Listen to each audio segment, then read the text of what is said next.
Hola Daisy, Daniela, Daniel, ¿cómo vamos? Buenas noches, profe. ¿Qué Hola, tal todo? profe, bien, gracias. Qué bueno, me alegra. Bueno, Profesor, buenas noches para todos. hola Daniel, ¿cómo vamos? Bien, bien, profe, bien, gracias a Dios. Ahí Qué bien. retroalimentándome del trabajo y del examen. Qué bueno, me alegra. Venga, pero Listo. preciso están aquí los tres que quedaron eximidos. Quedó Daniel eximido, quedó Daisy Juliet eximida y quedó Daniela eximida. El resto, nada, no han llegado. Y dime, Daniela. No, profe, nada. Estaba aquí Ok. conectando el auricular y se me... Ok, no hay problema. Eh, pero sí, digamos que estoy un poquito desilusionado porque al resto le fue mal en la actividad, ¿sí? Y no le fue muy bien en el examen. Entonces, pues digamos que llevan unas notas muy bajitas, ¿sí? Y lo que pasa es que aquí en esta materia conmigo sí pierden. ¿M? Y a eso le sumamos el que no han llegado, el que no se asoman a la clase, pues mucho más complicado. Eh, es desilusionante el tema porque, digamos que a excepción de ustedes, hubo notas muy bajitas en la actividad y precisamente ¿por qué? Porque no tuvieron en cuenta lo que yo había hecho. Yo desde la primera clase les dije, mire, van a salir 2 puntos que están en la revista de la Universidad Nacional que habla específicamente de inventarios. También les hice un ejemplo que podían tomar como guía para calcular el deterioro. Me hicieron otras cosas, yo no sé de dónde, eh, para el tema del último punto, que también les publicó un video, hicieron otras cosas, no sé, o sea, a veces siento que pierdo el tiempo, que estoy ahí como que haciendo cosas que no se valoran y pues eso es desanimante porque pues sí, digamos que siento que pierdo el tiempo. Entonces, vuelvo y digo, no aplica para ustedes, pero como esto está quedando grabado, pues estoy haciéndole el reclamo al resto, porque sí, mira, hay actividades que sacaron 1,5, 2, 2, 2, eh, sacaron 3 y eso porque digamos que el que saca 3 en una actividad es porque lo ayudé. ¿Sí? 2,5. Entonces, sí, digamos que este tipo de cosas deja mucho que desear en el sentido en que o no están atendiendo a clase o simplemente son de aquellos que se dedican a hacer las actividades únicamente y desafortunadamente, para desgracia de todos, en la universidad se puede pasar solamente haciendo las actividades. No tiene que venir a clase, eh, no tiene que, digamos que, participar en las sesiones, no, nada, simplemente con el hecho de realizar las actividades, con eso pasa. Y si por ahí en el examen araña algunos puntos, desafortunadamente con eso pasa. Y es triste y es desilusionante porque pues básicamente esas son personas que dañan el nombre de la profesión, ¿sí? Porque son personas que van a salir a ejercer y se van a estrellar contra un muro de concreto y van a hacernos quedar mal al resto. Entonces, sí, digamos que eso es un tema para reflexionar. Yo lo dejo ahí en el tintero porque, pues vuelvo y digo, es frustrante el tema de que se hacen los videos, se publica el material para que simplemente sea estudiarlo, sea un tema que, que replique, o sea, usted va haciendo el ejercicio tal cual como yo lo estoy desarrollando en los videos, usted lo puede ir haciendo con las cifras que son y le va a dar el resultado, va a encontrar la respuesta, pero no me hacían otras cosas, ¿sí? Entonces, pues nada, es simplemente un regaño que no aplica para ustedes. Desafortunadamente esperé que aquí estuviera el resto de estudiantes, pero, pero no, pues digamos que eso muestra el interés que tienen, que realmente es muy bajo. y pues está evidenciando en las notas. Entonces, simplemente decirle a esas otras personas, tengan mucho cuidado, no se vayan a descuidar con lo que viene, porque el examen de la unidad 2 no estuvo muy fácil. ¿M? Y a ese examen hay que agregarle lo que vamos a empezar a ver en esta sesión y en la otra. Y ese taller tiene un tema, un punto bien importante, un ejercicio del cual no voy a hacer absolutamente nada porque no lo valoran. Entonces, mirarán cómo buscan información, mirarán cómo lo resuelven, porque yo no les voy a explicar ese tema de revalorización del activo. ¿Ok? Entonces, eso para esas personas. Ya enfocándome en ustedes tres que quedaron eximidos, básicamente, ¿en qué consiste el ser eximido? Pues que yo les coloco un 4 en el corte y usted no tiene que hacer ni examen ni taller. ¿Ok? Entonces ahora, eso es una decisión que ustedes toman, no es algo que, digamos que si de pronto ustedes dicen, no, pero es que 4 es muy bajito, no hay ningún problema, pueden optar por realizar el taller y el examen y posiblemente les sacan una mejor nota, ¿sí? Pero pues es un esfuerzo adicional. Yo lo que hago es básicamente con esto es como reconocer el esfuerzo que han dedicado para sacar adelante sus estudios, decirle, mire, ya usted pasó la materia, tranquilo, no hay ningún inconveniente. Hay que seguir estudiando porque es que esto es de todos los días. Escogimos la carrera que exige más lectura, escogimos la carrera que exige estar actualizados, ¿sí? Escogimos la carrera que cambia sus reglas cada año, entonces eso demanda mucha lectura, demanda estar buscando información por diferentes medios. Entonces, sí, básicamente es eso, esa invitación a que no desfallezcan, una invitación a que se sigan esforzando de la manera en que lo han venido haciendo, que me parece muy bien y muy loable, y que sé que ustedes van a sacar la cara por la profesión. Y eso me alegra muchísimo porque en esta materia es en donde uno encuentra filtros, en donde uno puede básicamente hacer un embudo, donde pasan realmente los que saben de la materia. Y pues no, nada, pues felicitarlos porque realmente ese es digamos que el esfuerzo se ve retribuido en las actividades que ustedes presentan, se ve retribuido en la calidad de los exámenes que presentan. Entonces sí, digamos que muy, muy contento, muy satisfecho por eso. Y pues nada, ya queda decisión de ustedes si aceptan o no aceptan eh, lo de quedar eximidos o no. ¿Listo? Bueno, voy a compartir. No sé si quieren comentar algo. Muchas gracias, profe. No, a mí no me tienen que agradecer nada porque eso fue esfuerzo de Gracias. ustedes. Dime, No, Daniel. sí. No, de pronto, profesor, yo también pues agradecerle porque, pues bueno, no es el primer espacio académico que comparto con usted y la verdad este reconocimiento de esta exhibición del tercer corte es gratificante y la verdad eso da como ese impulso para seguir. Y de pronto también con mucho respeto, porque siempre lo hago con demasiado respeto para con los compañeros y de pronto pues con lo que usted comenta, profesor, y por experiencia propia, la verdad yo en la UBI encontré una oportunidad para poder estudiar porque la virtualidad era la única posibilidad que yo tenía en el momento por temas familiares, laborales, pero sí es de demasiada responsabilidad porque esto acá uno tiene que ser demasiado autodidacta por la virtualidad. Y digamos que algo que yo valoro mucho es que precisamente lo que usted decía, profesor, el desarrollo de los talleres realmente y cómo lo hago de pronto también, pues, para los compañeros que, pues, puedo pensar que también lo puedan hacer así, no sé cómo lo desarrollarán, pero simplemente tomar los encuentros sincrónicos, repasarlos, seguirlos ahí paso a paso, y uno al final termina, desarrollando los talleres, llegando a buen término con los talleres.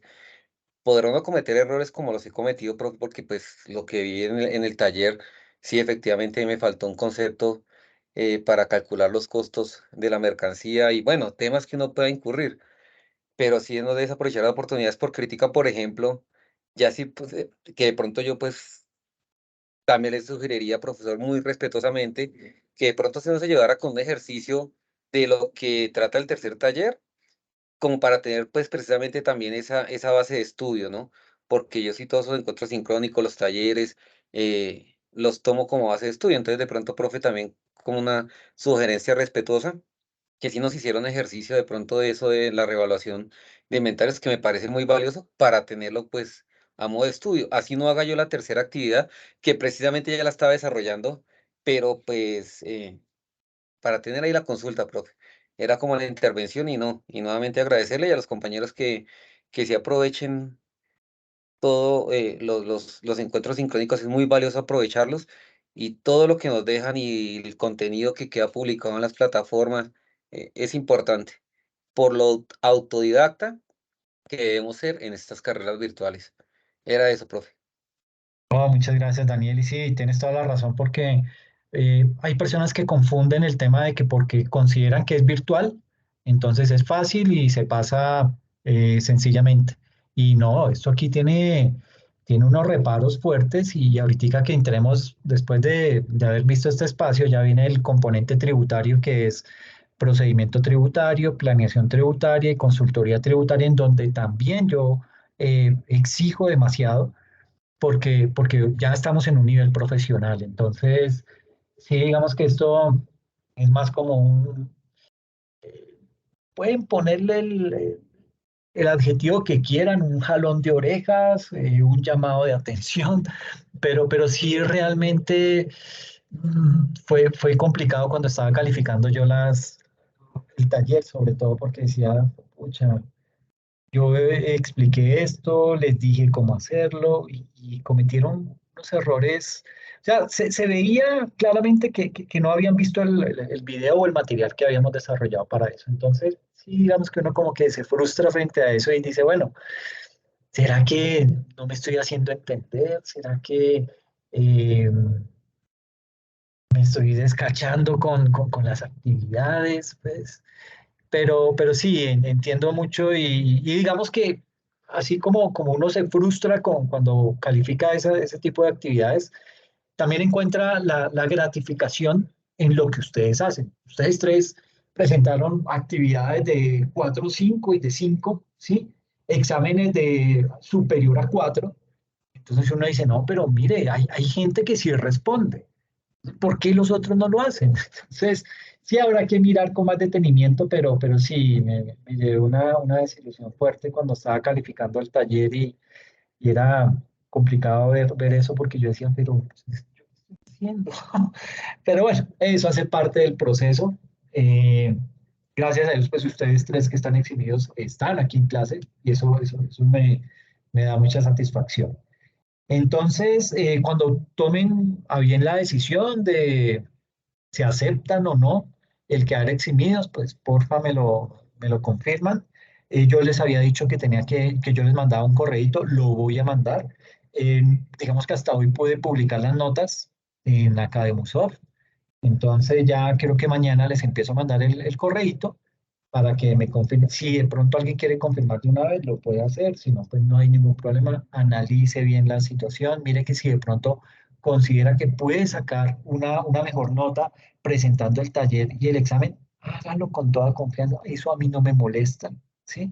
Es más, a uno dice, uy, pero vea, esta persona, aún sabiendo que queda eximida, que si bien entiendo, pues un 4 no es una nota muy alta, también entiendo que cuando una persona dice, no, no, no, yo no acepto, profe, y yo prefiero presentar el taller y presentar el examen, uno dice, "Oiga, chévere, porque pues, eh, hace ese sacrificio, ¿sí?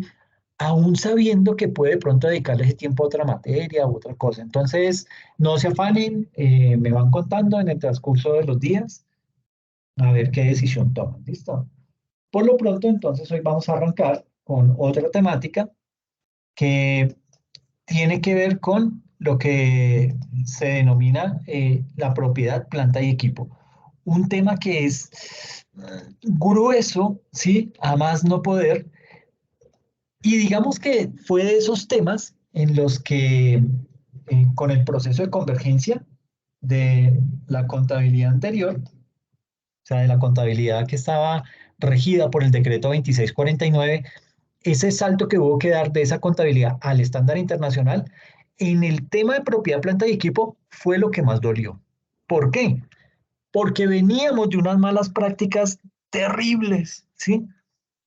Eh, Básicamente, con la contabilidad antigua, la que estaba regida por el decreto 2649, esa era una contabilidad que también provenía de un estándar internacional, un estándar que se llamaba los principios de contabilidad generalmente aceptados, que en inglés eran GAAP, con doble A, G-A-A-P, GAAP. Básicamente, ese estándar era el mismo que tenía implementado Estados Unidos. A ellos allá lo llamaron el US GAAP, o sea, el United States GAAP. Y en Colombia dijimos, no, pues copiémonos de Estados Unidos, lo implementamos y lo llamamos Colgap. ¿Okay? Eso era lo que se conocía como esos principios de contabilidad generalmente aceptados y que fueron reglamentados a través del decreto 2649. ¿Qué pasó con ese estándar internacional? Que no se nombró entidades del gobierno que se encargaran de vigilar y de hacer que se cumpliera todo lo que demandaba ese estándar. Entonces, se dejó al libre albedrío, cada quien si quería lo maduraba, el que no, pues no tenía ningún problema, no había vigilancia ni control, simplemente lo que buscaba el gobierno era que le pagaran sus impuestos. Mucho, poquito, de pronto mandaba algunas investigaciones, algunos inspectores a las empresas y ahí con lo que lograba captar, con eso se mantenía satisfecho. ¿Qué pasó? Que llegó el Fondo Monetario Internacional por allá en el año 2008, después de toda la crisis vivida por el tema de las hipotecas subprime, y esto hizo que estos entes multilaterales, Fondo Monetario Internacional, el Banco Mundial, el Banco Interamericano de Desarrollo, Banco Mundial, todas estas entidades se pusieran pilas y dijeran, oiga, hay que ponerle ojo a las entidades financieras. ¿Por qué? Porque no sé si ya les había contado, y si ya conté, porfa, me paran de una para no seguir echándole el mismo carretazo. Pero básicamente la crisis del año 2008 se debió a una política pública implementada en Estados Unidos por allá en el año 94, 1994. ¿Y qué se debió a esa política pública? Que el propósito que tenía Bill Clinton era de darle casa a todos los norteamericanos. Si ya lo dije, por favor, para no repetirlo, yo ya les había comentado esto. Sí, profe, y ya en otro encuentro Ok, sincrónico nos había socializado y bueno, también por conocimiento de lo que pasó y cuál fue la crisis. Y ahí de perfecto. pronto, profe, qué pena que haga lo que yo siempre digo, que la economía colombiana de todas maneras es muy fuerte con todos los despilfarros y de pronto todos los, porque sobrevivimos a esa crisis. Sí. Digamos que no nos golpeó tan duro. Entonces sí, sí, pero sí, ya, profe, ya nos había comentado el tema. Perfecto, Daniel, muchas gracias. No les dé pena avisarme de eso. Entonces, sí, tal cual como lo dice Daniel, esa crisis, digamos que se pudo, como dicen las mamás, se chapaleó y se salió adelante. No nos afectó tan directamente. Esa crisis golpeó muy fuertemente a Europa y obviamente a Estados Unidos. El resto de Latinoamérica y economías emergentes no la sufrieron tanto, pero digamos que eh, hubo generación de grandes problemas. Y todo eso llevó a que básicamente estas entidades multilaterales pusieran contra las cuerdas tanto a los países emergentes como a América Latina y decirles, oiga, ustedes o se pasan a las buenas al estándar internacional, a las normas internacionales de información financiera, o simplemente no entran al mercado de capitales. Entonces, básicamente lo que hizo el gobierno de turno en esa época era Álvaro Uribe, dijo, no, pues estoy contra las cuerdas, pues digamos que si nos vamos a pasar, nos damos un tiempo para mirar qué tanto nos duele y hacemos el paso, porque nos toca, porque sin eso no podemos entrar a cotizar empresas colombianas en las bolsas de valores internacionales. Muchas empresas ya lo estaban haciendo. ¿Por qué? Porque tenían una contabilidad bajo la normativa colombiana, que eran los principios de contabilidad generalmente aceptados, y otra en la cual hacían ese proceso de convergencia de sus estados financieros a las normas internacionales de información financiera. Entonces, digamos que desde esa óptica, eh, mal o bien esas empresas podían cotizar en bolsa. ¿Por qué? Porque presentaban sus estados financieros bajo las NIF.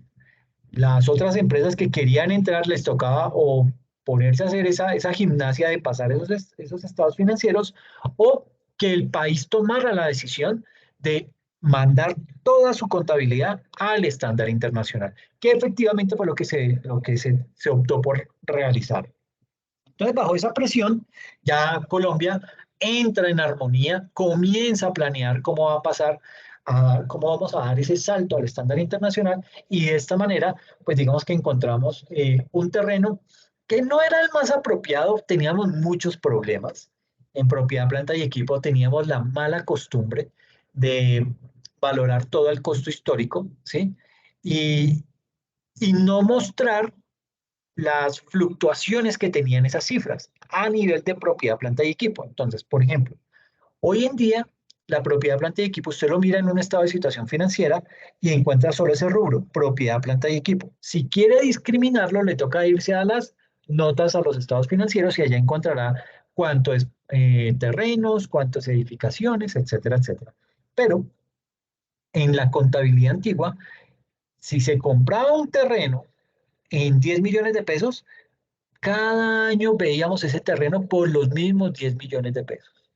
Y solo se llevaba por allá una cuenta de revalorizaciones en el patrimonio, esa valorización de ese terreno, pero no era fácil de identificar en el estado financiero. Entonces, era una temática que era muy difícil de leer, y al estar tan oculta la información, pues obviamente eso se prestaba para que hubiese todo tipo de fraudes. Y eso, pues digamos que eh, junto con toda la crisis que desató las hipotecas subprime en Estados Unidos, su después contagio a las entidades aseguradoras más grandes, pues todo esto generó esa crisis, e hizo que el resto de países que no habíamos entrado directamente a la implementación de las NIF, lo hiciéramos de lleno. Entonces, partiendo de eso y tomando eso como una introducción, digamos que nuestro contenido está organizado de la siguiente manera. Como les digo, esto es de lo más largo que hay en NIBI.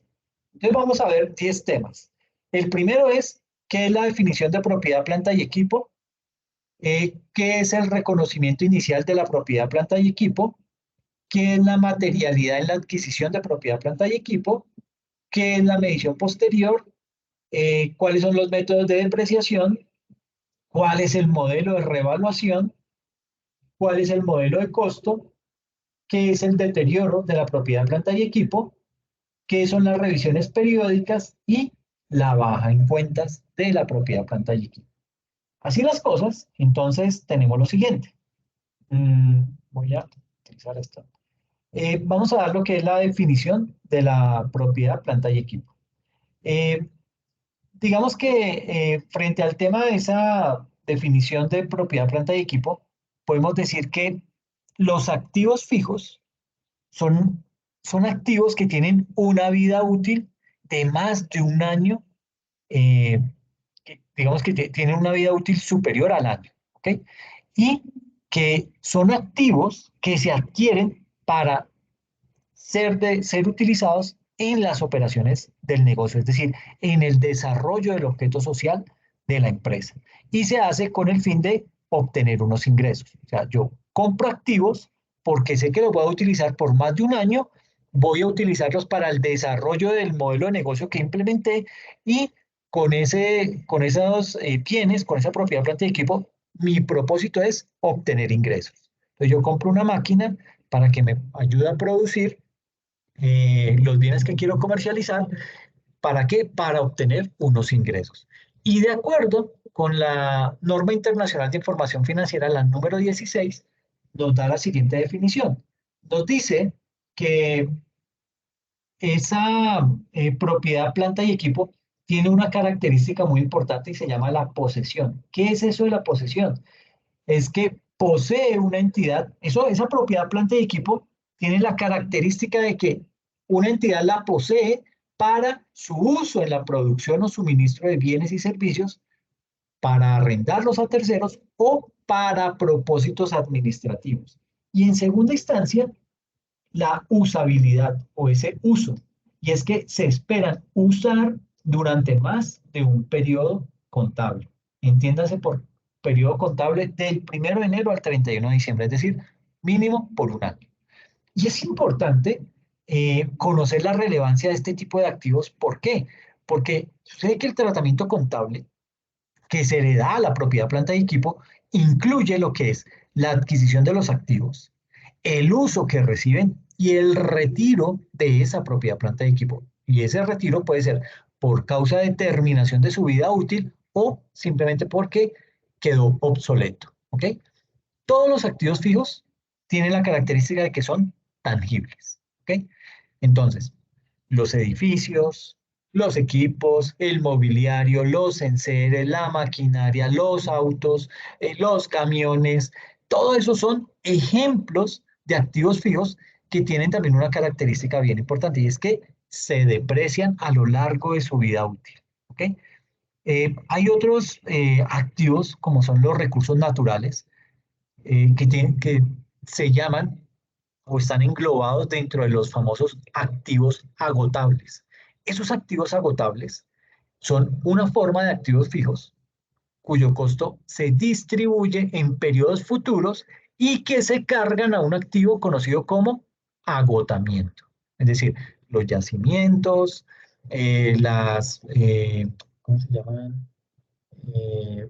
Donde se efectúa minería. Ay, ¿cuál es la paloma con ese nombre? Sí, las minas, ¿no? Entonces, los yacimientos, las minas, el gas, ¿sí? Los bosques, los terrenos cultivados, todo eso son ejemplos de recursos o de activos naturales que se agotan al ser extraídos o removidos de la tierra, ¿sí? Entonces, por ejemplo, los terrenos son activos de una duración ilimitada. Por lo tanto, esos terrenos no son susceptibles de ser depreciados. Los terrenos y los edificios que son adquiridos con fines especulativos, es decir, para los compro ahora a un precio para esperar y tenerlos un tiempo, de pronto hacerlos una mejora y luego venderlos por un precio superior, ese tipo de propiedad, planta y equipo, eh, que digamos que tiene una característica y es que están desocupados. Ese tipo de bienes no se clasifican como activos fijos, sino como inversiones a largo plazo. ¿Ok? Entonces hay que tener presente eso. Y podemos decir también que la propiedad, planta y equipo son un componente de los estados financieros y digamos que dentro de ese rubro de propiedad, planta y equipo se agrupan aquellos activos tangibles que se utilizan para la producción de los bienes o la prestación de servicios, o también que se utilizan para arrendarlos a terceros o para fines administrativos. Es decir, no necesariamente yo solamente voy a contar como propiedad, planta y equipo la bodega en donde están las máquinas y en donde están los inventarios. No, yo también debo contar como propiedad, planta y equipo los edificios en donde están las oficinas de contabilidad, en donde están las oficinas de la gerencia, en donde está la oficina de ventas. Todo eso hace parte de la propiedad, planta y equipo. ¿Okay? Sucede que según el párrafo 17.2 del estándar para pymes, nos indica que un activo puede clasificarse dentro de la propiedad, planta y equipo cuando cumpla con las siguientes condiciones. Primero, obviamente, ser tangible, ¿sí? Es decir, que tenga apariencia física. Segundo, que debe estar destinado para la producción o el suministro de bienes y servicios, o bien sea para arrendarse a terceros o para propósitos administrativos. En tercer lugar, otra característica es que se espera utilizar durante más de un periodo y si se espera usar el activo durante menos de un año, se puede reconocer directamente como un gasto. Y en cuarto, que debe ser material, es decir, es por cuanto existen ciertos bienes que, aunque cumplen la definición de propiedad, planta y equipo, no se clasifican como tal debido a su valor inmaterial. Por ejemplo, las cocedoras, las perforadoras, algunos muebles y enseres, algunas sillas. Dicen, no, eso que lo vamos a meter ahí en propiedad, planta y equipo, no es material para la organización. Entonces, ya ahorita miramos en profundidad más esto. En el estado de situación financiera, ¿cómo se refleja la propiedad, planta y equipo? Pues básicamente la encontramos eh, dentro de los activos, específicamente en la sección de activos no corrientes, pero lo vemos como un solo rubro, propiedades, planta y equipo. ¿Ok? Y ahí pues nos dice, porque recuerden que los estados financieros tienen unas notas a los estados financieros, entonces aquí viene la nota en donde se detalla qué compone la propiedad, planta y equipo, cómo, cuál fue su valor inicial, cuál ha sido su depreciación, si es que es susceptible a depreciación o no, cuál es su valor final, etcétera, etcétera. Y arranca diciéndonos, mire, a diciembre de 2015, la propiedad planta y equipo estaba valorada en 321.971 millones. A diciembre de 2014 estaba valorizada en 313.601 millones. Y en enero primero del 2004 arrancó con un valor de 308.066 millones de pesos. Entonces, básicamente aquí podemos ver la diferencia entre cómo arrancó, cuál fue la foto hace un año y cómo estamos al final del periodo que estamos evaluando. Entonces, digamos que así es como se ve dentro del estado de situación financiera, pero dentro de las notas al estado de situación financiera encontramos ahí sí ya el detalle. Mire que aquí en el balance teníamos que la nota era la 412, ¿sí? Ese mismo código lo encontramos acá en las notas, donde dice 4.12 propiedades, planta y equipo. Esa es la nota a los estados financieros que corresponde a la propiedad, planta y equipo, según este estado de situación financiera. Y aquí encontramos entonces el detalle en donde nos dice, mire, ¿cuál es el saldo inicial al 1 de enero del 2014? ¿Qué adiciones se le han hecho? ¿Qué retiros se le han efectuado? ¿Cuál es la depreciación? ¿Qué otros aumentos o disminuciones ha tenido? ¿Cuál es el saldo a 31 de diciembre de 2014? ¿Qué adiciones, qué retiros, qué depreciación y qué otros aumentos o disminuciones ha tenido? ¿Y cuál es su saldo final al 31 de diciembre de 2015? Entonces, terrenos. Arrancó con un valor a 1 de enero del 2014 de 100 millones, perdón, de 100.155 millones. Eh, Sufrió unas disminuciones por 2.473. Su saldo al 31 de diciembre fue de 97.682 y el saldo al final del periodo fue de 97.682.500. Y usted se estará preguntando, pero usted me acaba de decir, Alex, que los terrenos no se deprecian. ¿Por qué tiene esa disminución? Porque puede ser que haya sido un terreno que estábamos cultivando, ¿sí? Recuerde que los terrenos de cultivo se van desgastando, si bien es cierto, no se deprecian, pero ya no producen lo mismo por desgaste, por deforestación, por temas climáticos, todo ese tipo de cosas afectan y eso pues va desvalorizando ese terreno. Puede ser de pronto un yacimiento, entonces ya no está produciendo lo mismo, entonces se le empieza a calcular como una pérdida de vida útil de ese terreno, etcétera, etcétera. Entonces, dependiendo del uso que se le esté dando, puede que en algún momento tengamos una disminución de ese terreno, pero en la mayoría de los casos, el terreno lo que va haciendo es valorizándose. ¿Ok? Eh, Tenemos de pronto cuentas que tienen que ver con la construcción de edificios, ¿sí? Construcciones en proceso, todo lo que tiene que ver con la maquinaria, equipo de tecnologías de la información, que esto es lo que más rápido se vuelve obsoleto por los grandes avances que a nivel de estas tecnologías se van desarrollando. Y cada uno de ellos pues tiene su saldo inicial al 1 de enero del 2014, sus adiciones, sus retiros, su depreciación, ¿sí? Cuáles aumentos o disminuciones ha tenido, cuál fue el saldo al 31 de diciembre de 2014, qué adiciones tuvo, qué retiros, qué disminuciones, qué otros aumentos y a cómo quedó valorizado al 31 de diciembre del año que estamos evaluando. Y así con cada una de resto de las cuentas. ¿Ok? Pues básicamente es así como se ve, pero esta es la foto del discriminado de la propiedad, planta y equipo visto desde las notas a los estados financieros. ¿Listo? ¿Cómo vamos hasta ahí? Bien, Bien, profe. profe, yo tengo una inquietud. Sí, eh, es que, bueno, dentro de la propiedad de planta de equipo también se reconocen los intangibles, ¿no es cierto, profe? Eso es un capítulo adelante, aparte, porque tengo entendido que también eso se reconoce como propiedad planta de equipo. Lo que son software y Mm, licencias o... Pues eso lo tenemos en un rubro específico que se llama activos intangibles, pero está también contemplado dentro de lo que es la propiedad, planta y equipo, pero esa la vemos más adelante, Ah, porque ok, profe. tiene un tratamiento muy particular, ¿sí?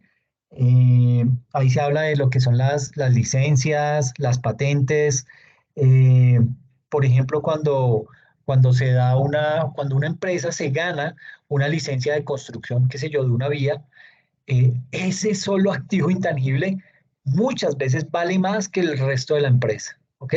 Por lo que representa ese contrato. Entonces sí, sí lo vamos a ver, pero un poquito más adelante, Daniel. Pero muy buena la De pregunta. acuerdo, Me profe. haces. Gracias. Listo, aquí entonces también tenemos lo que es el componente de el ciclo de operación de una organización. Esto es a grandes rasgos, esto no es que sea, eh, digamos que la última palabra, ¿no? Esto puede tener algún tipo de objeción, puede ser que en alguna empresa funcione de una manera, en otras de otra, pero el estándar tiende a tener esta dinámica. Y es que, por ejemplo, digamos que el activo fijo está integrado por lo que son los recursos y las instalaciones necesarias para qué, para realizar sus operaciones. De ahí que es importante conocer lo que es la forma en que se adquieren esos bienes, el uso que se les da a esos bienes y la manera de registrar el retiro o la baja cuando ya ha terminado su vida útil. Como vemos aquí en esta imagen, la diapositiva, los activos fijos son adquiridos con dinero que proviene de fuentes de financiamiento a largo plazo, como préstamos, que está, digamos que dentro de la categoría de pasivo a largo plazo, o con aportes de socios, que hacen parte del capital contable, y a través de los excedentes de efectivo invertidos temporalmente. Entonces, básicamente, digamos que básicamente surge todo desde este lado del diagrama. Tenemos un capital contable son esos aportes que dan los socios. Puede que sean los aportes iniciales o puede ser que más adelante, cuando la empresa ya está en funcionamiento, el gerente acude a los socios y les dice, mire, tengo este proyecto, quiero montar una bodega con estas y estas características, la vamos a montar en tal ciudad. ¿Por qué? Porque es que nos hemos dado cuenta que en tema de desplazamiento y de rodamiento de los vehículos y todo esto, nos estamos gastando más en tema de desplazamiento desde Bogotá hasta allá que si tuviéramos una bodega en un sitio intermedio, lo cual nos va a reducir mucho los costos de desplazamiento y aparte, digamos que nos va a beneficiar porque estamos ampliando nuestra propiedad, planta y equipo. Entonces, digamos que de esa manera se le puede vender el proyecto a los socios dirán, bueno, listo, está bien.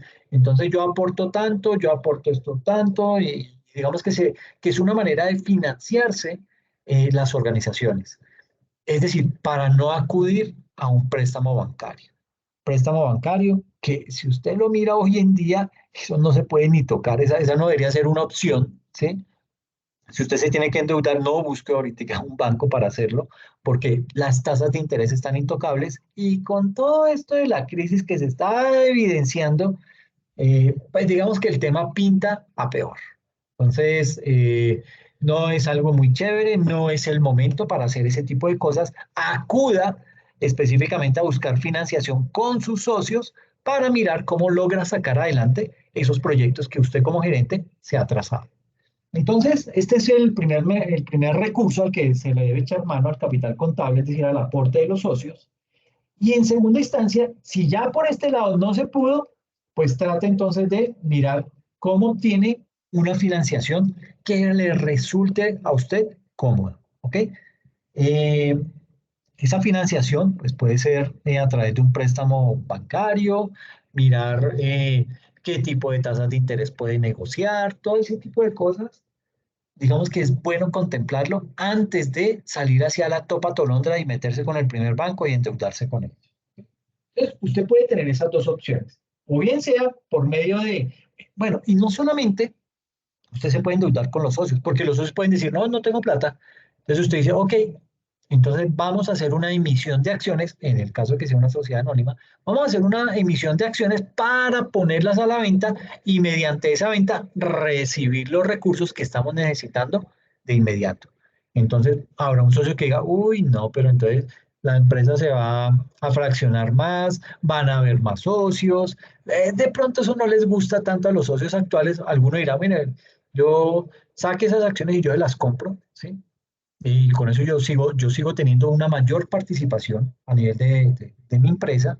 O si básicamente ninguno está animado a comprar más acciones, pues usted va como gerente y con el aval de la junta de socios, usted puede sacar esas acciones, ponerlas a la venta, recibir ese dinero que necesita. ¿A costa de qué? De darle una fracción de la empresa a más personas, pero va a tener liquidez. Y esa liquidez pues la va a poder destinar a ese proyecto que usted sabe que le va a rendir mucho más en utilidad a los socios. Entonces puede tenerlo vía este capital contable o endeudándose con alguna entidad financiera. Bueno, aquí también hay que evaluar muchos componentes.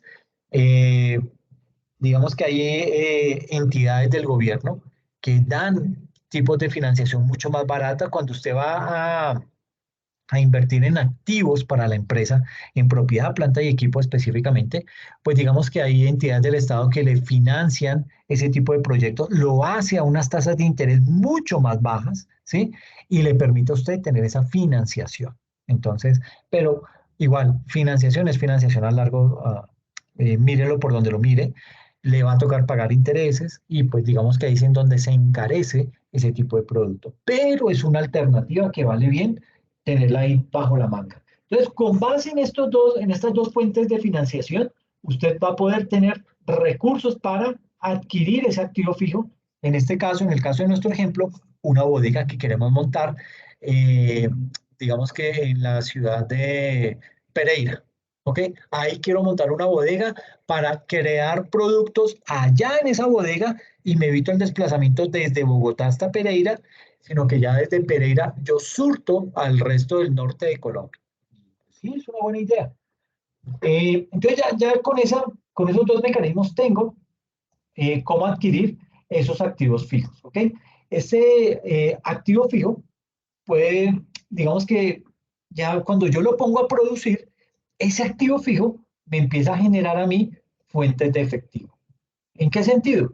Digamos que yo tengo materia prima que voy transformando y con esa materia prima que he ido transformando gracias a que tengo la maquinaria, gracias a que tengo la bodega, gracias a que tengo los vehículos para distribuirlo, etcétera, etcétera, yo empiezo a tener ingresos en mi organización, ingresos que los puedo ver a manera de efectivo y cuando yo ya tengo efectivo, ¿yo qué hago? Yo empiezo a realizar compras. ¿Por qué? Porque necesito comprar más materia prima, necesito comprar insumos que necesito para poder transformar esa materia prima en el bien terminado para luego proceder a vender. Entonces yo puedo tener eh, unas compras al contado que las puedo realizar en el mercado normal y esas compras, pues yo por lo general se las hago directamente a mis proveedores, con los que tengo algún tipo de financiación, con los que me dan, con los que yo eh, tengo confianza de que me van a dar una materia prima de muy buena calidad o por lo menos con la calidad que yo necesito para desarrollar mis productos y por los cuales me conocen ya en el mercado. Entonces yo acudo siempre a ese proveedor al cual gracias a ese efectivo le voy a poder realizar los respectivos pagos. Entonces yo puedo hacer pagos a mis proveedores, puede que sea, podré en algún momento sacar algún tipo de crédito, ellos me podrán dar algún tipo de financiación, pero también voy a poder en algún momento, si lo requiero, realizar unas compras al contado. No es la mejor alternativa, uno tiene que mirar cómo tratar de financiarse, pero lo puede hacer de esa manera. Con esas compras que le ha hecho a estos proveedores, va a tener usted una entrada de mercancía en sus inventarios, ¿ok?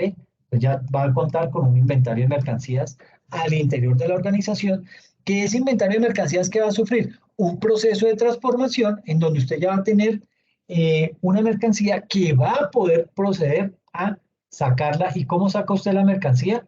Por medio de las ventas. Unas ventas que puede tener al contado, en donde le va a entrar el efectivo constante y sonante, o unas ventas a crédito.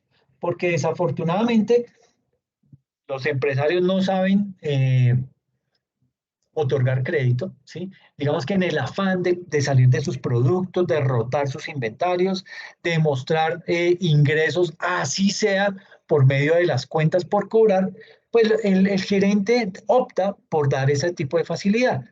Una facilidad que en algún momento se le puede revertir. ¿Por qué? Porque no saben cobrar. Entonces, empieza a crecer la cartera y a crecer y a crecer. Y a eso súmele el hecho de que las normas internacionales le exigen a esa organización que implemente un tema de deterioro de la cartera. ¿Qué significa el deterioro de la cartera? Que pues básicamente va a tener que ponerle una edad a la cartera en donde dice, bueno, toda la cartera que esté entre 90 y 120 días la voy a depreciar, qué sé yo, a un 10%. Eso está dentro de las políticas contables. La cartera que esté entre 120 y 150 días la voy a depreciar a un 30%. Y la cartera mayor a 150 días la voy a depreciar a un 100%.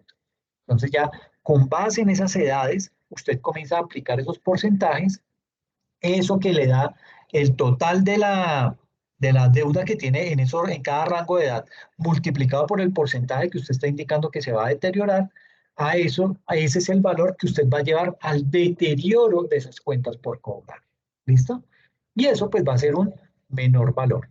Entonces, partiendo de eso, ya digamos que usted empieza a manejar esas ventas a crédito, lo que convierte esas ventas a crédito en unos clientes, y a esos clientes pues va a tener que efectuarle luego un proceso de cobranza.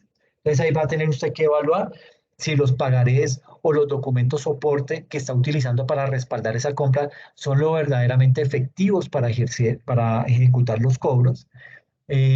Habrá que mirar si de pronto esos clientes no entraron en quiebra. Si entraron en quiebra, pues hay que ponerle mucha más atención al tema para poder que lo incluyan a usted dentro de ese proceso de liquidación y de esa manera pues poder recuperar por lo menos algo de ese dinero que está embolatado en ese proceso. Y entonces, básicamente, digamos que esa es la dinámica que se sigue a grandes rasgos cuando usted tiene efectivo. Compra materia prima para transformarla en mercancías, coger esa mercancía y venderla y, de acuerdo a eso, empezar a tener liquidez y seguir el ciclo en esa parte, compras y ventas.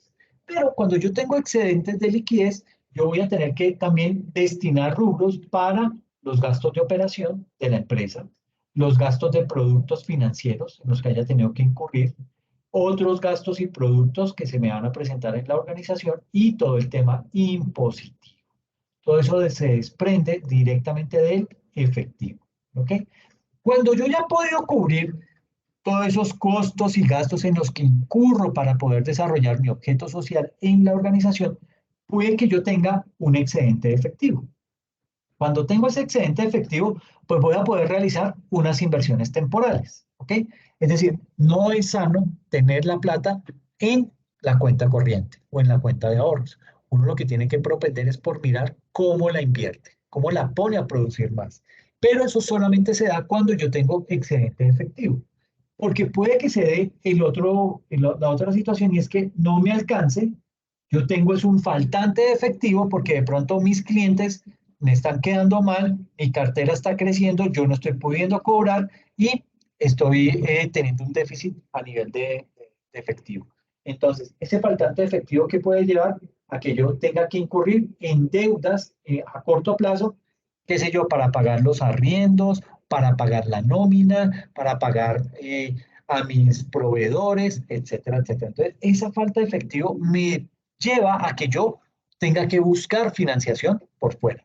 Pero si tengo excedente de efectivo, que es el panorama esperado, yo voy a poder realizar unas inversiones temporales y dentro de esas inversiones temporales yo voy a poder contemplar la adquisición de activos fijos para la organización. ¿Okay? Entonces, esto es más o menos el ciclo que se sigue al interior de una organización.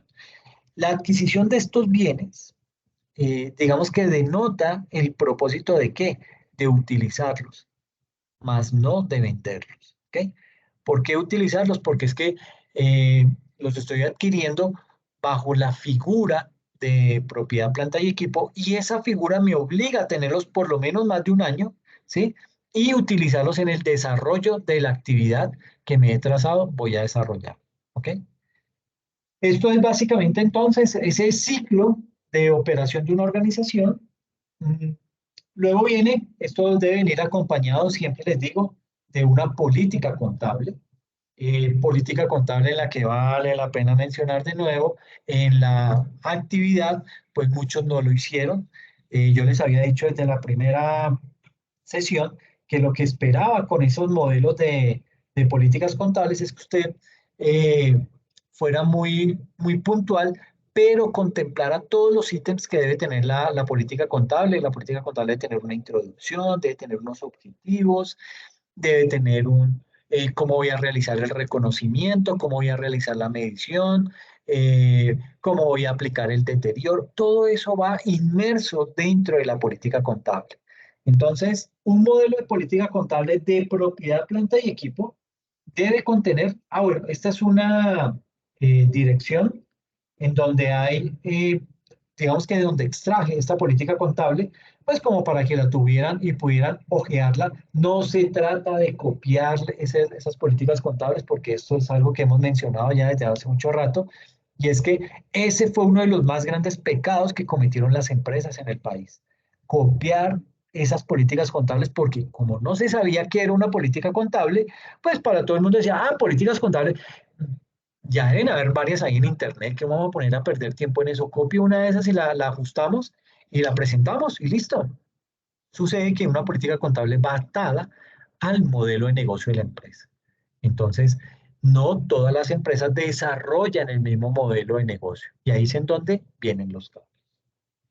Entonces, frente a esa, bueno, aquí como les digo, está un modelo de política contable. Y básicamente aquí lo que quiero mencionar es los cambios que se pueden presentar a nivel de las políticas contables. ¿Cuál es la afectación que tiene un cambio en una política contable? Frente a ese cambio en las políticas contables, sucede que hay una NIC, la NIC número 8, la Norma Internacional de Contabilidad número 8.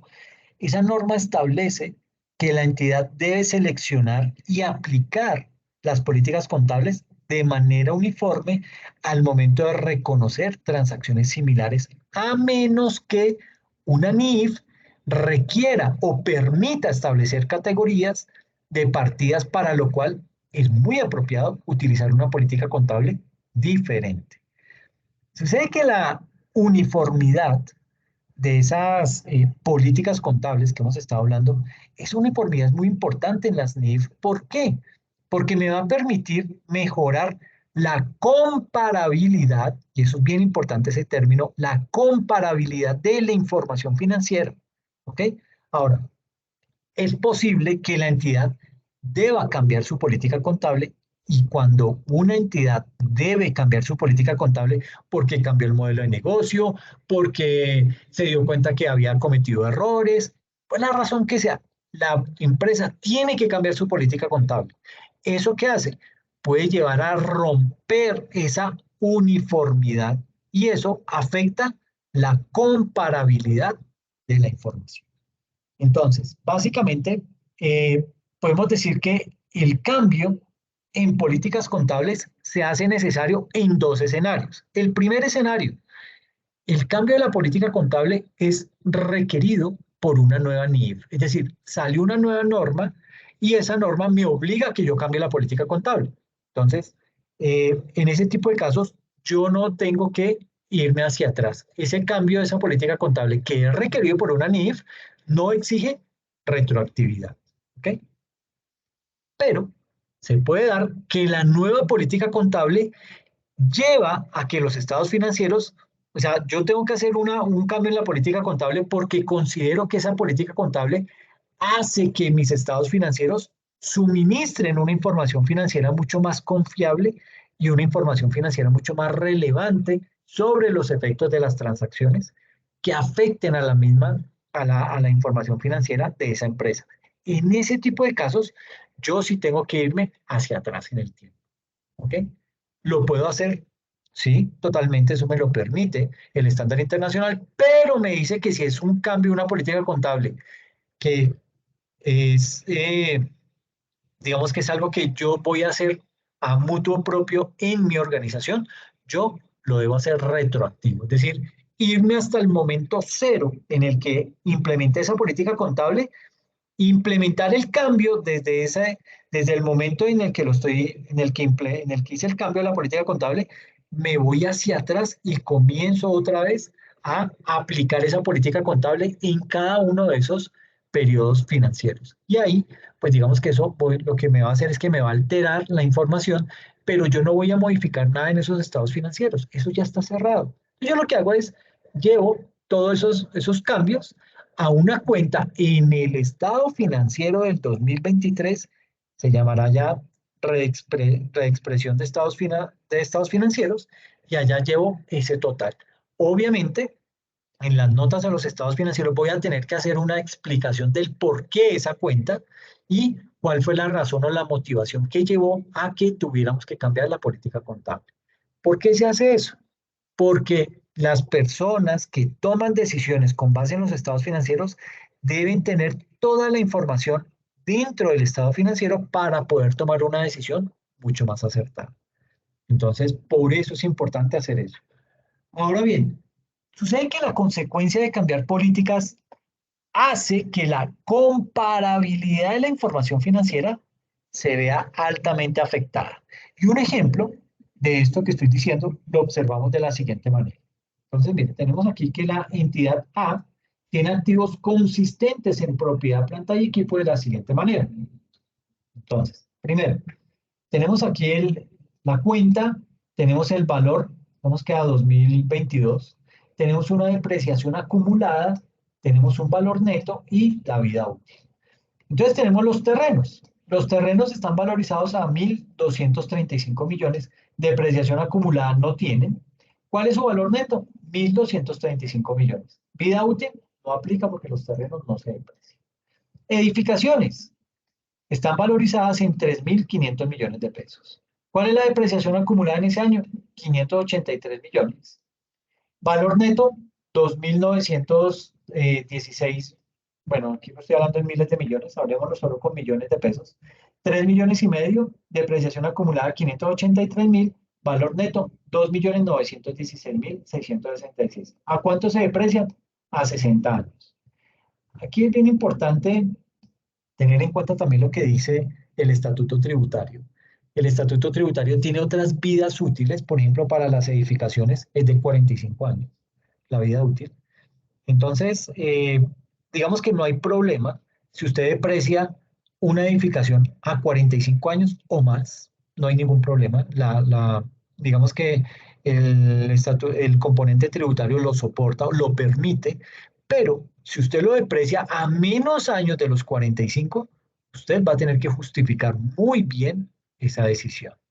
¿Por qué? Porque le va a llegar un inspector tributario que se las sabe todas y le va a empezar a preguntar, ¿y por qué lo depreció a 40 años y no a 45 como lo dice la norma? O a 60 como lo hace el resto de las empresas.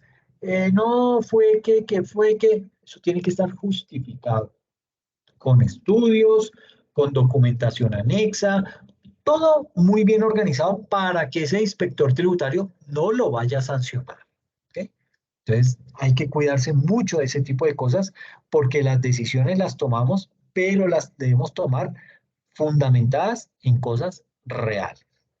Entonces, hasta aquí edificaciones, maquinaria, también tenemos valorizada en 656.000 y tenemos ya una depreciación acumulada de 437.000, lo que me genera un valor neto de 218.666 y esa maquinaria se deprecia a 15 años.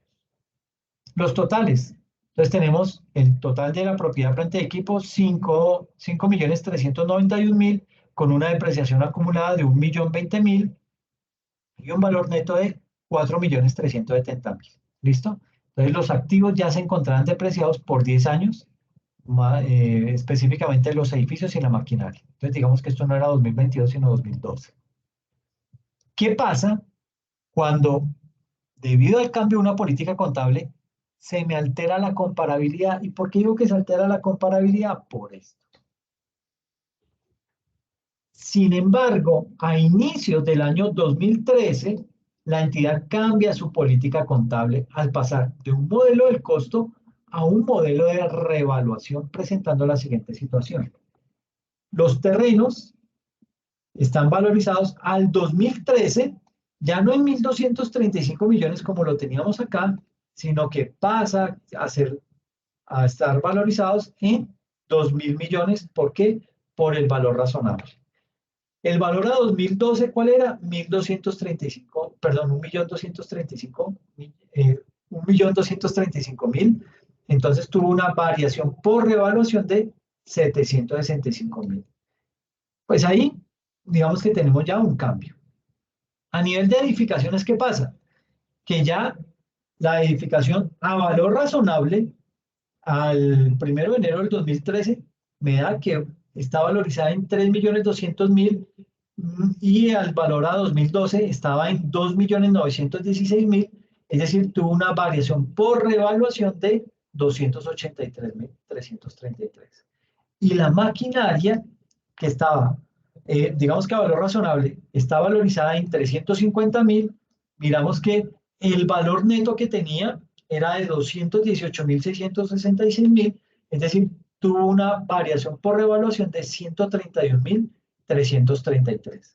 Esto me da que el valor razonable está en 5.550.000, cuyo valor aquí ya difiere de este. El valor a 2012 era de 4.370.333, que coincide con este. Y la revaluación o la variación por revaluación es de 1.179.666 pesos. Es decir, tuvo un impacto mucho más fuerte en esa comparación que estamos haciendo. Entonces, para tener en cuenta, cuando usted va a cambiar una política contable, tenga en cuenta el impacto que va a tener la comparabilidad de la información. Es un ejercicio que hay que desarrollar para poder determinar qué tan impactante va a terminar siendo esa política que estamos tratando de cambiar. ¿Ok? ¿Por qué? Porque esa lectura inicial que se hace de la información va a impedir que yo pueda comparar fácilmente el año inmediatamente anterior con este año, porque las cifras no me van a cuadrar. ¿Ok? Entonces hay que tener mucho cuidado con eso. Y esto nos lleva básicamente a lo que se conoce como la determinación del costo de los activos fijos. Sucede que la NIC, la Norma Internacional de Contabilidad 16, esa norma especifica que las inversiones en propiedades, planta y equipo deben valorarse al costo de adquisición, o también pueden valorarse al costo de construcción o, en su caso, a su valor equivalente. ¿Ok? Entonces, ese costo de adquisición, ¿qué me incluye? Yo debo tener en cuenta dentro de ese costo de adquisición el precio neto que yo pagué por ese bien, más todos los gastos necesarios para tener ese activo en el lugar y en las condiciones que permita su correcto funcionamiento, como lo son los derechos y gastos de importación, los fletes, los seguros, los gastos de instalación, todo aquello que se necesita para que ese activo comience a operar. Todo eso hace parte, o todo eso es un mayor valor de ese activo. Todo eso debe cargarse a la cuenta del activo. Entonces yo siempre coloco el ejemplo de vamos a comprar un telescopio en Alemania. Ese telescopio, primero, no tiene un valor, no tiene un mercado totalmente claro. Entonces, digamos que en Colombia no venden telescopios. Entonces ya por ahí usted se valora. Usted comienza a buscar en el exterior y encuentra que hay telescopios en Alemania y hay telescopios en China. Pero usted dice, miércoles, aquí empieza Cristo a aparecer porque dice, el de Alemania me va a salir carísimo y el de China va a ser barato, pero yo desconfío de esos productos porque eso no me va a durar mucho, voy a tener problemas, etcétera, etcétera. Entonces como que usted entra en esa disyuntiva y dice, me doy la pela y lo pago caro o me arriesgo y lo compro barato. ¿Ok? Entonces, digamos que ese tipo de situaciones me afecta. Pero digamos que usted dijo, optó por la inteligente y dijo, lo voy a comprar en Alemania, sé que me sale más caro, pero es un bien que va a estar garantizado, que tiene representación en Colombia o que tiene, por ejemplo, representación en Argentina, y entonces si necesito algo, pues me mandan un técnico, me mandan algo, es decir, no voy a estar solo. Entonces usted se da la pela pagando más solo por ese tipo de beneficios que tiene. Entonces, compra ese telescopio que le costó $100.000, lo compró, pero el telescopio lo tienen que llevar a puerto, lo mandan en barco, usted va a tener que pagar ese flete, usted va a tener que comprarle un seguro porque, como no sé si se han podido dar cuenta, hay barcos cargueros que las olas son tan fuertes que esos containers se caen. ¿Y quién saca un container de esos del mar cuando el mar está así de picado? Entonces es bien complejo ese tipo de situaciones. No es muy cómodo hacer ese tipo de operaciones porque eso termina, digamos que si usted no lo asegura, esa mercancía perdida se le queda. ¿Y quién sustenta eso? Por ahí unas fotos que tomaron y, ay, sí, mire, se cayó, que lo sentimos mucho, pero como usted no lo aseguró, pues grave. Como diría la vicepresidenta o las vicepresidentas, porque esto no ha sido solo de Francia, casi las últimas dos siempre han salido con su cuento de malas, de malas, se perdió de malas. Entonces, pues hay que asegurar ese tipo de bienes. ¿Por qué? Porque no es fácil de reponer. Entonces, usted tuvo que adquirir, pagar esos gastos, esos fletes, pagar ese seguro. Cuando llega la mercancía a puerto, tiene que pagar el descargue, tiene que pagar el bodegaje, tiene que pagar los impuestos de nacionalización, tiene que pagar el transporte de Cartagena a Bogotá, ¿sí? Con un seguro de por medio. Y cuando llegó a Bogotá se dio cuenta que no tenía dónde instalar ese telescopio. ¿Por qué? Porque la norma le decía, venía con unas instrucciones que le decía, mire, usted debe tener una base de tanto por tanto en tal material, debe tenerlo en piso firme, esto pesa tanto, entonces si lo pone en un techo, usted debe corroborar que ese techo soporte ese tipo de peso, de lo contrario va a tener problemas, entonces en cuyo caso le recomendamos que lo monte en el piso, toda una serie de condiciones que usted no tenía planeado y que todavía no puede poner en funcionamiento ese telescopio. Eso implica entonces que usted tenga que traer a un ingeniero, a un estructuralista que le garantice que sí lo va a poder poner en el techo, porque si no lo pone en el techo, pues no funciona un telescopio igual en el piso que en el techo de un edificio de 20 pisos. Entonces, pues digamos que esas son diferencias fundamentales. Cuando usted ya tomó la decisión y hizo toda la adecuación física para poder instalar ese telescopio en el último piso, en la terraza, entonces eso usted incurrió en el pago de estudios, en el desarrollo de la obra, en la compra de unos materiales, pago a obreros, todo eso es mayor valor de ese telescopio. ¿Ok? Eso es básicamente lo que le quería decir.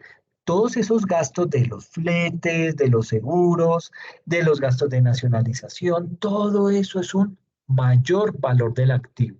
O sea, usted, esos son valores que le va a sumar a ese telescopio. ¿Ok? Entonces, digamos que esos elementos de los que les he hablado, de los fletes, de los seguros, de los gastos de nacionalización, todo eso están claramente estipulados en la NIC 16, que se denomina componentes del costo. ¿Ok? El costo de los elementos de propiedades, planta y equipo comprende lo siguiente. Comprende su precio de adquisición y ahí pues estarán incluidos los aranceles de importación y los impuestos indirectos no recuperables que recaigan sobre la adquisición después de deducir cualquier descuento o rebaja del precio, todos los costos directamente relacionados con la ubicación del activo en el lugar y en las condiciones necesarias para que pueda operar de la forma prevista por la gerencia y la estimación inicial de los costos de desmantelamiento o retiro del elemento, así como la rehabilitación del lugar sobre el que se asienta cuando constituyen obligaciones en las que incurre la entidad como consecuencia de utilizar el elemento durante determinado periodo con propósitos distintos del de la producción de inventario durante ese periodo. Entonces, estos son elementos que me hacen que el costo de ese bien se eleve, se supere. ¿Listo? Entonces, miremos un ejemplo. Suponga que el 1 de marzo de 2014 se compró una maquinaria en 600.000 pesos, por la cual se pagaron 350.000 en efectivo y se firmó un documento a un año por el resto. El 3 de marzo se pagaron 8.000 pesos por el transporte de la máquina a la fábrica y además se gastaron 24.000 pesos que se pagaron el mismo 8 de marzo para instalar la máquina y hacer pruebas de su funcionamiento. El 15 de marzo llegó una cuenta pendiente por pago de 30.000 pesos por la capacitación del personal que manejará la máquina, cuenta que se pagará hasta el final de marzo. Los asientos de diario para registrar cada una de las siguientes operaciones son las siguientes. Entonces, primero, la compra de la maquinaria por valor de 350.000 y la firma de un documento a un año por la cantidad restante, por el saldo. Entonces, ¿cómo quedaría eso? Pues a marzo 1 del 2014 tenemos una maquinaria, ¿sí?, por 600.000 pesos. ¿Y cómo la pagué? Con bancos, 350.000 al crédito y un documento por pagar, es decir, adquirí una obligación de 250.000, pero ya tengo mi maquinaria. ¿Ok? Ahora, eso me implicó también el pago de unos fletes y otros gastos de transporte. Eso cuando se hizo el 3 de marzo del 2014. ¿Cómo lo llevo? Como maquinaria por valor de 8.000 pesos. Es decir, no estoy llevando eso como fletes, gastos de transporte, nada. Todo eso es un mayor valor de ese activo. Maquinaria se me elevó en 8.000 pesos contra bancos al crédito 8.000 pesos. ¿Qué más costos incurrí? En todo el tema de la instalación y la prueba de la maquinaria que se hizo el 8 de marzo y eso me incurrió en un mayor valor de la maquinaria por 24.000 pesos, que fue lo que me costó la instalación y la prueba y todo el periodo de pruebas. ¿Y eso de dónde salió? Del banco. Bancos, 24.000 pesos al crédito. ¿Ok? Y la capacitación y el entrenamiento del personal para el manejo de la maquinaria, que se hizo también el 8 de marzo de 2014, lo llevó como un mayor valor de la maquinaria por 30.000 pesos contra bancos, 30.000 pesos al crédito. Entonces, mire que en todo momento la maquinaria se valorizó. ¿Ok? De forma tal que cuando usted vaya a expedir, cuando usted vaya a hacer el cierre contable, ¿qué hace el software contable? Suma todas las cuenticas de maquinaria y le va a mostrar un solo rubro. Maquinaria por valor de 750.000 pesos. ¿Ok? De esa manera es como se desarrolla ese tipo de ejercicios. Veamos un segundo ejemplo. Nos dice, el 1 de septiembre de 2014 se compró un terreno y un edificio a precio total de 2.750.000, de los cuales 1.750.000 corresponden al terreno. Se pagaron 750.000 en efectivo y además se consiguió un préstamo con una garantía hipotecaria a 10 años sobre el edificio. Durante julio se reconstruyó el edificio con un total de 750.000 pesos. El trabajo se terminó el 30 de septiembre y se pagó de contado al contratista. Los asientos de diario para registrar estas transacciones son los siguientes. Entonces, compra del terreno y del edificio con un pago en efectivo de 750.000 y el resto con un préstamo hipotecario a 10 años. Entonces, edificio, 1.000.000 de pesos. ¿Sí? ¿Por qué? Porque me dice que el terreno y el edificio se compraron por 2.750.000, pero me dice que 1.750.000 corresponde al terreno. Entonces, la diferencia entre 2.750.000 y 1.750.000 es 1.000.000, que es lo que me vale específicamente el edificio. ¿Ok? El terreno, 1.750.000, ambos al débito, contra unos bancos por 750.000, que fue lo que pagué de contado, y un documento por pagar, que en este caso es una hipoteca, por el orden de los 2.000.000 de pesos. ¿Okay? Entonces, de esa forma, esa fue la primera transacción que se hizo. Luego, se paga al contratista en septiembre 30 de 2014 la remodelación del edificio. ¿Por cuánto fue esa remodelación? Por el orden de 750.000 pesos. Pero estos 750 me incrementan el costo del edificio. Miren que no estamos mirando el terreno ni nada, solo del edificio. ¿Ok? Se incrementó en 750 contra bancos al crédito 750.000 pesos. Entonces, básicamente, digamos que el costo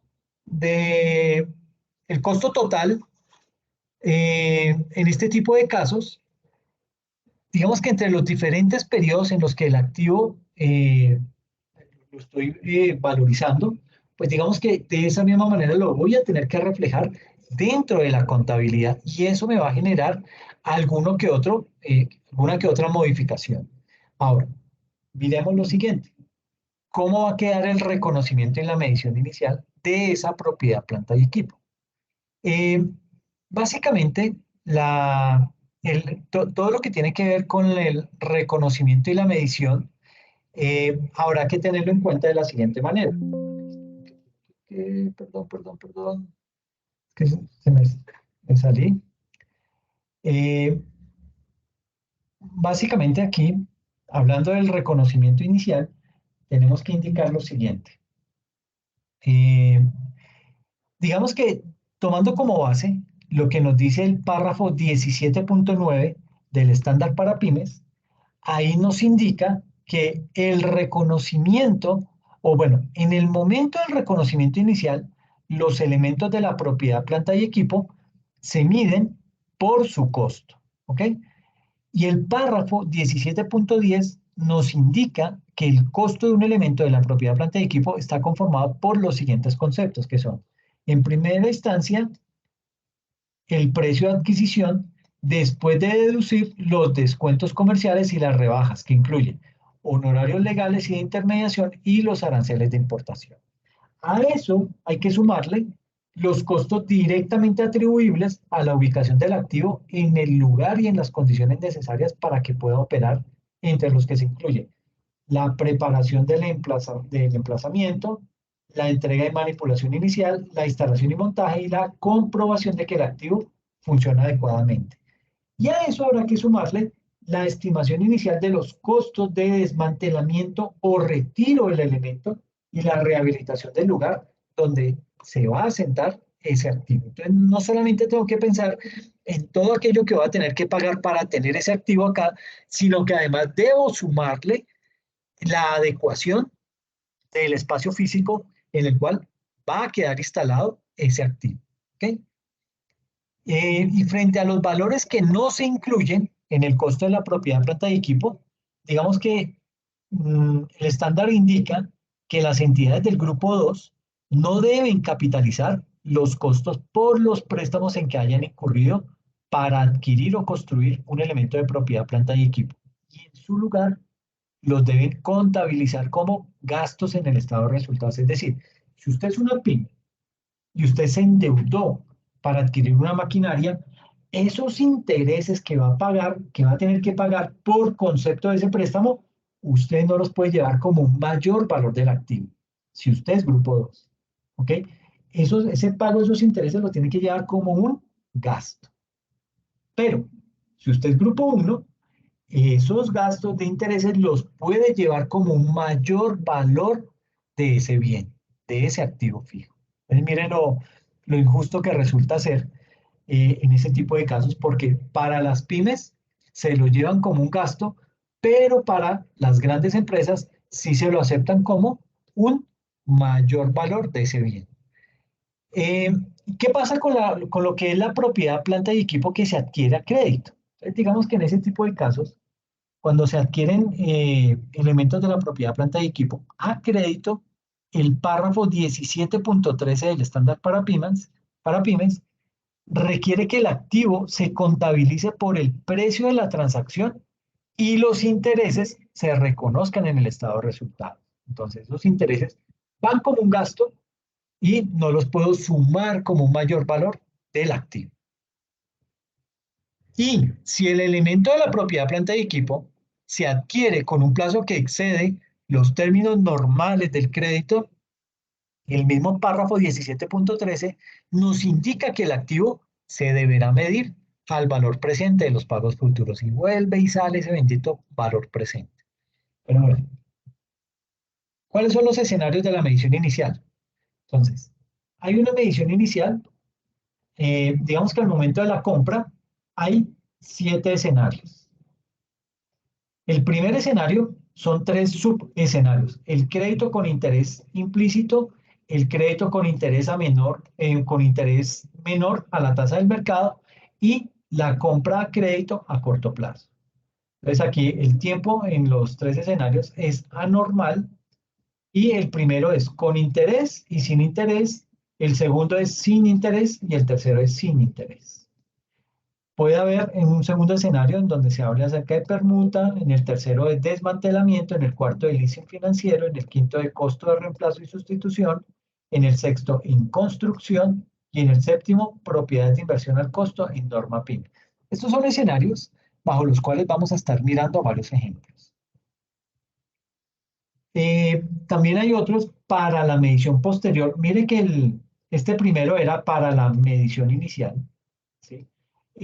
Los otros escenarios son vistos desde la medición posterior y ahí tenemos entonces la depreciación que se puede hacer por método lineal, método decreciente, método de las unidades de producción, por componentización y por ajuste por depreciación. Se puede hacer también por deterioro, por el método de costo, por deterioro de una unidad generadora de efectivo o por reversión del deterioro. El escenario 10 por método de revaluación, ¿sí? Hay varios métodos. El método 1 que es reexpresión de la depreciación contra el valor en libros. El método 2, eliminación de la depreciación contra el valor en los libros bruto del activo. La valorización superávit resultados IORI y la desvalorización y resultados IORI. Y el 11 es todo lo que tiene que ver con el impuesto diferido.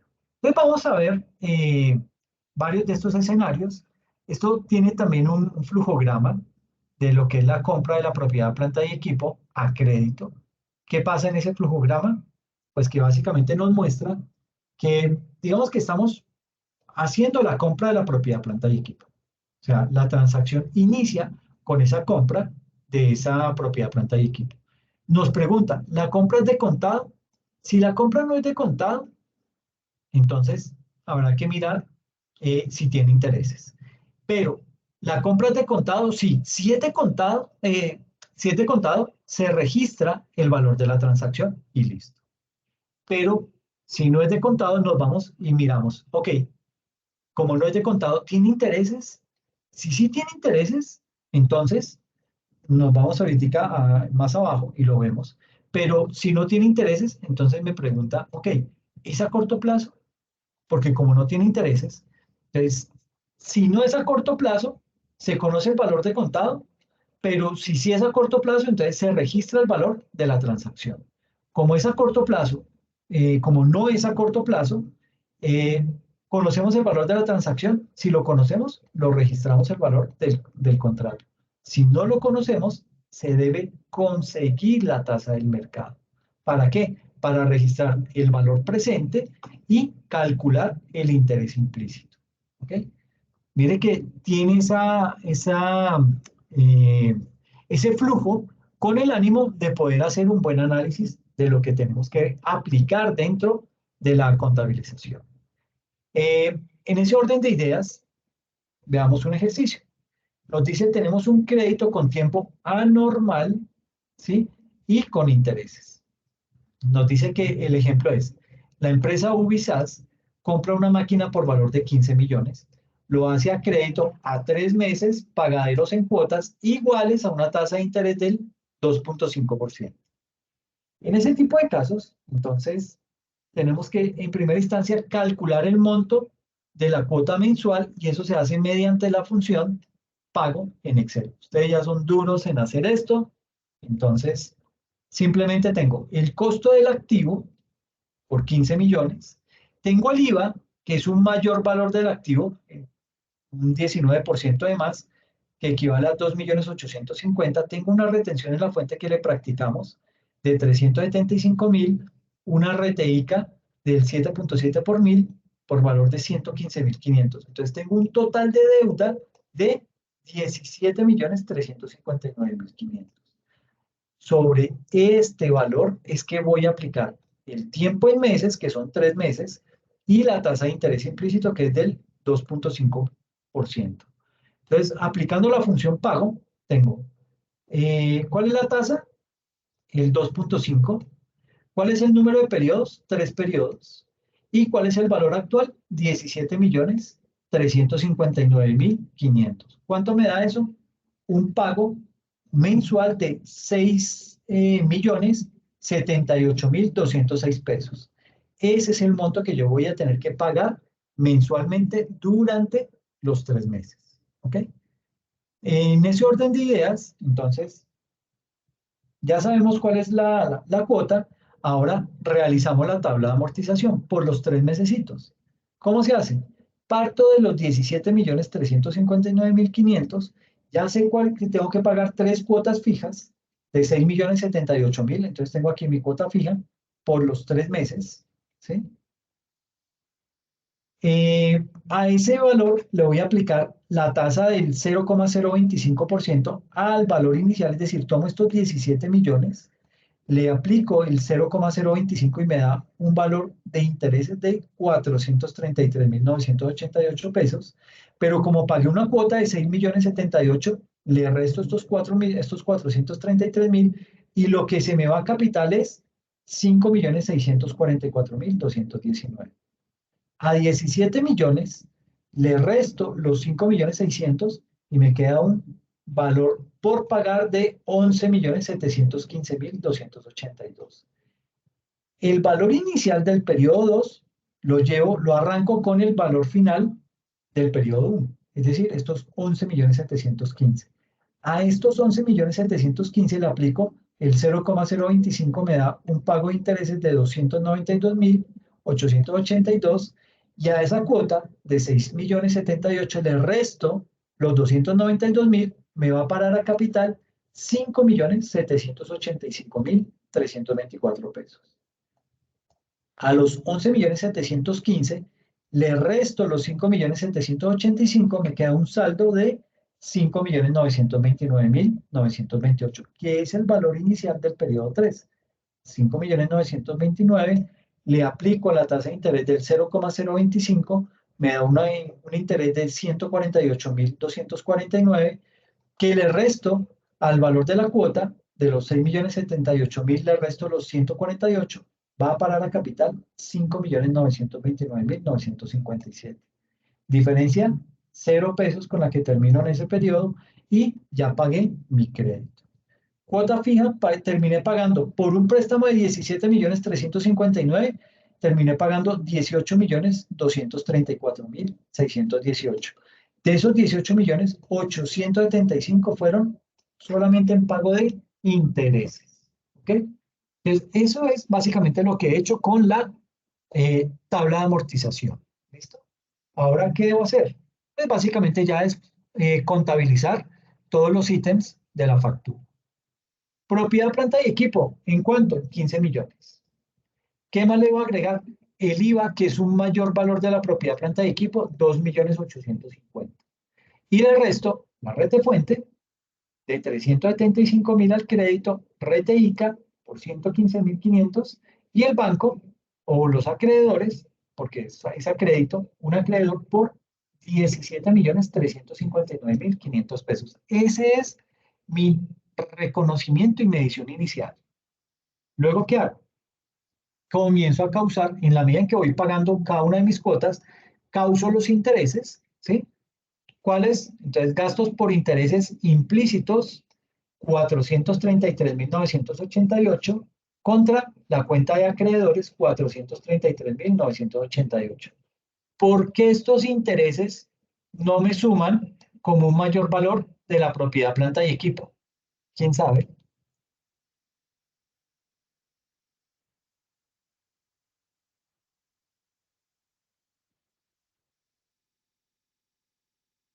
Porque básicamente esta es una pyme y la norma internacional me dice que en las pymes los gastos por intereses no son un mayor valor del activo, sino que los debo llevar al estado de resultados. Por eso los contabilizo acá como gastos por intereses. Si yo fuera una empresa del grupo 1, una gran empresa, esto no se llamaría gastos por intereses, sino se llamaría propiedad, planta y equipo por valor de 433.000 contra acreedores 433.000.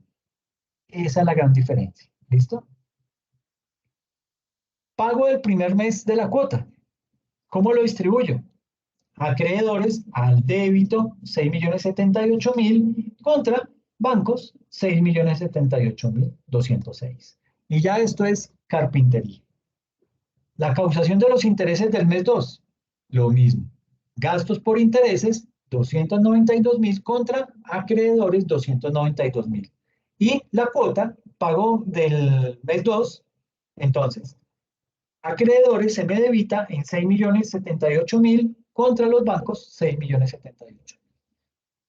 Tercer pago de intereses, gastos por intereses implícitos por 148.000 contra acreedores 148.249 y el pago del mes 3, que es los acreedores se debitan en 6.078.000 contra los bancos 6.078.000. Entonces esto ya se vuelve mecánico de aquí en adelante. El primero que nos duele es el primer registro. De ahí en adelante todo es la repetición de la repetidera. ¿Ok?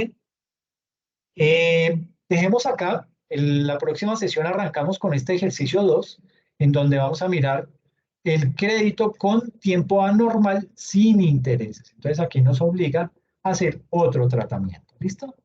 Entonces dejémoslo ahí. No sé qué dudas o inquietudes puedan tener al respecto.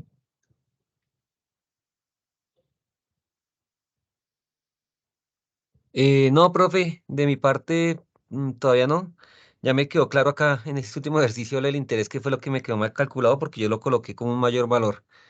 O sea, lo coloqué, no Ah, lo ok. envié al gasto sino al costo. Ese fue el errorcito ahí que no vi en la norma. De resto, no, profe, no. Claro, claro, los ejercicios pues ayudan más. Perfecto, perfecto, Daniel. Muchas gracias. Entonces, los felicito que mañana les mando el correíto para que sobre ese correo me contesten si aceptan o no el quedar eximidos, ¿ok? Bueno, les agradezco muchísimo la asistencia. Gracias por la atención, por la participación y nos vemos dentro de 8 días, ¿ok? Cuídense mucho. Listo, Gracias, profe, profe. muchas Feliz noche. gracias. Feliz Bueno, a noche para ustedes. todos. Feliz noche para todos. Gracias, que estén Gracias. muy Hasta bien. luego. Chao.